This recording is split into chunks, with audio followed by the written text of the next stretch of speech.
stanno per scendere in acqua per la quinta batteria.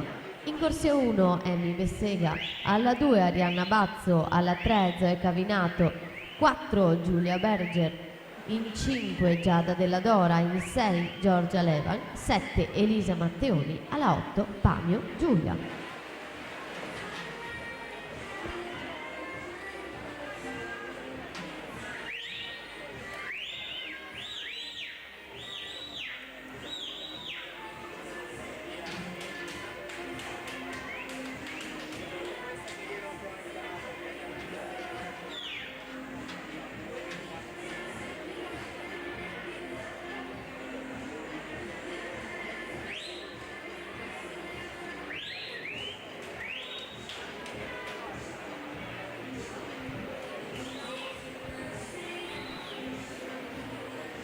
Angelica Ferrara 1:13:48 vince questa batteria 4, Sorora Venturi seconda 1:14:29.